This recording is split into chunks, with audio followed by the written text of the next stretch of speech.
guys, what's up? So I finally decided that I should do like one of these sit down videos and kind of get done with this because I've been getting a few comments in my comment section and also a few messages on my LinkedIn, which is quite flattering honestly, and you've been asking me about queries that you have about interview processes.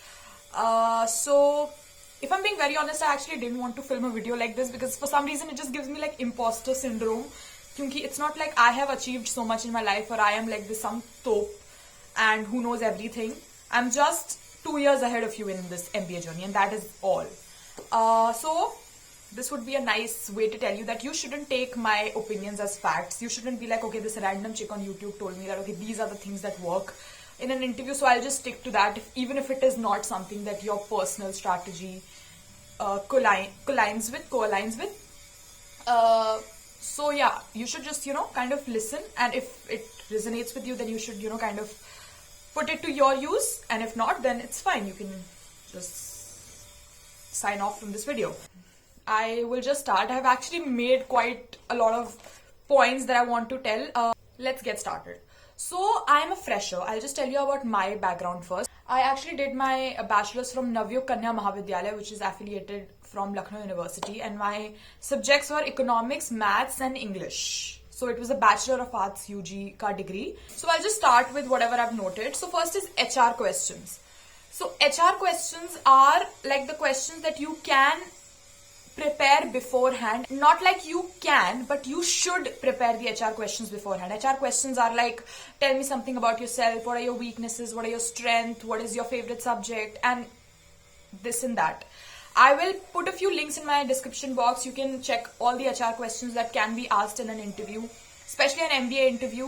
You can also very easily find all of that on Google.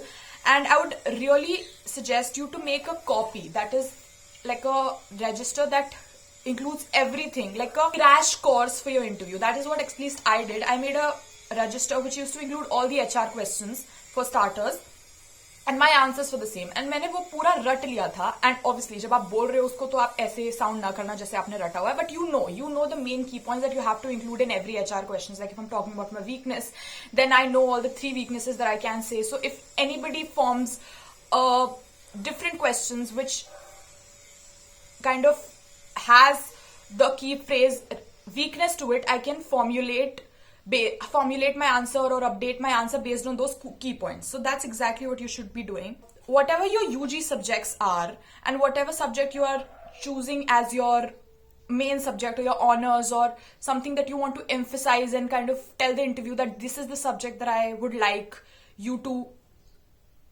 ask me questions about, you should be well aware of that. For me personally, it was economics, so I knew what are the main theories in economics are, the main economists, and everything that could have been asked. You should also know that you are the person who drives your interview. You are the person who kind of gives the interviewer what he or she should ask you.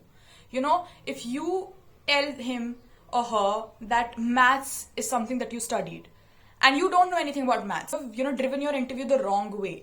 Now you've given the interviewer a piece, and now he's gonna play it with. So you have to give them the correct piece. If you know shit about your subject, then only bring it up, or else just drive it in some other direction. Maybe just talk about your work experience, maybe talk about your hobbies, maybe talk about something else that you are well aware of, or something that interests you a lot. So yeah. The third thing is be confident. Do not be nervous. And I know this is easier said than done. I also am not the most confident person on the earth, but I think faking it till making it works. Not the most appropriate strategy. I don't really believe in it, but you have to at least appear confident, or else they are going to make very easy for you to stress out and tank the interview. In this topic of being confident, you should learn to say I don't know. You shouldn't really make a big deal out of questions that you are not aware of. If you're not aware of the current GDP rate, don't guess it or don't do this weird wala scene. Just say I don't know, I'm not aware of it, I'll check it out after the interview or something like that, so that the interviewer can move on. They can probably ask about any other sector that so that they can understand you, because the interview is for 15 minutes. If your major 2-3 minutes are going to go in you just guessing the answer which you're not aware of, then that's just your loss, isn't it? have a USP. Now that's a very good point to kind of shine out of the other aspirants, because all the other people know the basic rules of interview. They know the basic questions that might be asked. They know how to prepare. Tell me something about yourself. What are your strengths? What are your weaknesses? So have a USP if you can.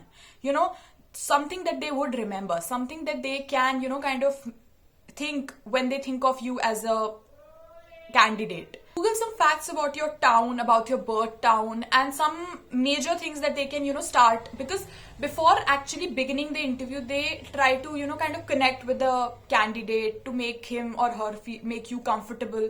Most professors are very considerate when it comes to the interviews, because they do understand the stress an individual might be going through, especially a fresher or anybody for that matter. So they do make you feel comfortable. They do ask you a few questions before formally beginning the interview. So you can also use that moments to establish your, quick wit or whatever.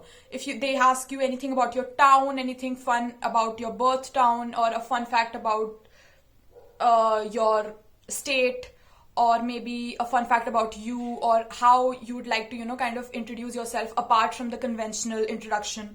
So have a few things, note down a few things about that. So mostly what happens is that the interviewer does give the student the chance in the last to, kind of ask, if you have any questions, you can ask us about the college or anything. You should not waste your chance by asking, how did I perform in this interview? Would I get a call? Or something like that. You can maybe ask about a specific question that you were not able to answer, or maybe like how is about the college, or some intricacies about the course that is being offered, something that makes you that makes them feel that you have researched, or you are very interested in this interview, or you actually did perform to succeed and get through. You're actually interested in the institute. There are actually 8 types of interviews that you can have. Some of them are telephonic, a group interview, or etc. But the one I want to emphasize on is stress interview. So a lot of times what an interviewer does is that they deliberately try to ask you questions that you do not know the answer of. So maybe if you have very confidently told them that you don't know about a certain topic, and you have, kind of told them, I don't know, and they're still, kind of dragging that topic, there's a very high possibility that they're just trying to see how much you can stretch, how much you can actually go without panicking in such situations. So you should not have to panic. You should be very confident and very confidently tell, this is not my area of expertise. That's not something I've studied on. That's not my major subject. That's not my expertise, or something like that. You should be very confident. You should stick up to what you've said, and you shouldn't, after 2 to 3 I don't know, you just have to try to answer this question because there's so many I don't know in a row. There's a very high possibility that an interviewer is taking a stress interview. He's trying to stress you out, and he's trying to see how well you perform under stress situations. If you have work experience, now I'm not very well aware of how exactly you should do. I think if you have work experience, you're way too ahead of my area of expertise, or where I can give you any advices. But if you have work experience, you should really know about your company, about your domain. If a company operates in logistics, you should know the major players in that, and how your company is a competitor, or how your company weakens. If you are changing your domain, so if you've probably worked in operations and now you want to do marketing, you should have a good answer for that. And I also want to give you a few lessons that I got from my mock interviews. So one of the lessons that I had from my mock interview is that you should always be well prepared about your weakness, because a weakness shouldn't be something that the interviewer can use against you. So what my 2 major points were, that one was, mention a weakness that you're currently working on that is also visible in the interview. So for example, what I used to say, what I still do say, is that I talk very fast. And in an interview, I make sure that I'm talking very calmly and very patiently, so that he understands that if she does talk very fast, she's making an effort to not talk very fast. Although this is something that I'm clearly still struggling with, as you can probably tell. And the second would be that, again, is, I can give the same example, that weakness should be unrelated from your interview area. So you shouldn't really tell that, okay, my weakness is my economics. My weakness is economics, when economics is your main subject. So that's, again, something that can be used against you. The second thing that I would like to mention is that your hobbies should be your strength. Your hobbies should be something that you can go on about for a good amount of time, and you really should look passionate about it. If you tell that your hobby is football, you should know the technicalities of it, you should know the terms of it, you should know the top players of it. You shouldn't just do it because you like playing football and that's that. No. One of the other advices I received was that if you just read books for fun, or if you've just read like 2 to 3 books in the last 3 years, you shouldn't really say that my hobby is reading or you like reading, because then the interviewer can really play upon it and can let you down. And that can let you down is that when he asks about your favorite genre, favorite authors, favorite book, or a book that is very famous in that genre, you might not have heard or read it, you should really make a different section about your hobbies in the notebook that I was talking about, and write about it, the major things that can be asked. So while we're on the topic of notes and notebook, I feel like this is a perfect segue for me to introduce you to this app called Krayonnz. So what is Krayonnz, you may ask? So Krayonnz is the largest student peer learning platform with over 12 lakh students signed up. It is a completely free platform and you can get your doubts clear within minutes with no cost. You can also get access to genuine and accurate notes that were uploaded by creators themselves, which they were using at their time of preparation. Additionally, it's also a part-time earning opportunity because you can upload your personal notes and get money out of it. You can also connect with different students from various universities and make them part of your network. Please do click on the link in the description if you are interested. One thing that I forgot to mention was that in the notebook that I was talking about, which included my HR questions, I also used to update every day with the current affairs or the news or anything that was happening in the world at that time. Trump's impeachment was something that was going on at that time, so I remember writing it down. And whatever was happening, I used to write it, and every day, that's again very out of character for me because I don't study anything every day. But for at least a month or two, I used to go through every news, even if I knew exactly, after a point of time, I knew exactly what the news were. I used to always go through all the news that I had written, all the points I had written, even if it was boring, and then I used to update it. Like whatever felt relevant to me, I used to update it. And what I used to also do is, if I've had an interview and there were a few questions that I was not able to answer, or one of the few questions that felt new to me and I was able to answer at that point, but I also want to update a few more points in that, I used to also write that in my notebook so that I can, prepare it well for the next interview I would have. They used to also ask me about the journey. That is, most of my interviews were in Delhi and I live in Lucknow.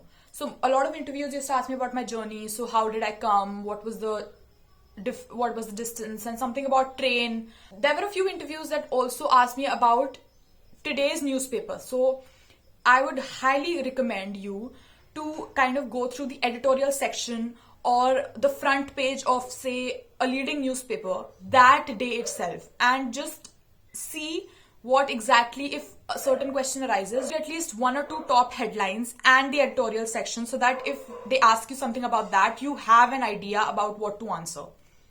One of the other things that I think should go unsaid, but I'll still mention it again, if your interview location is not your hometown and it's far away from that, if possible, you should really try to reach one night before the interview, so that you can also mentally be prepared, so that it's not in hurry that you're going. You should have a good bath, have a good breakfast, and then arrive at the interview spot. You can interact with the fellow aspirants, you can have a conversation to, kind of keep your morale, keep you sane, but also not have pura discussion about what they have prepared and what you have prepared, so that, because that can also lead to more discouragement rather than encouragement, because what if that person is more qualified than you and obviously has more knowledge in any domain than you have, So you shouldn't do that. You should just have a hi, hello, small talk, and that is that. And be calm, be in yourself, revise your subjects. Most importantly, read the newspaper that I was talking about. That will keep you, occupied. Yeah, and that is it. If you have any more questions, you can put it in the comment section below. There was also a few questions that I got. One of them was, कि आप हिंदी में interview दे सकते हो या नहीं? I'm not really sure about that though. I would not really like to give you any false promises. I don't really think you can, but if your interviewer is considerate enough, then definitely, for sure. So yeah, if you have any questions, you can put it in the comment section and I'll try to, kind of answer all of them. And yeah, I hope you liked this video. If you did, give it a thumbs up. If you did not, give it a thumbs down. I will see you in some other video. Bye-bye.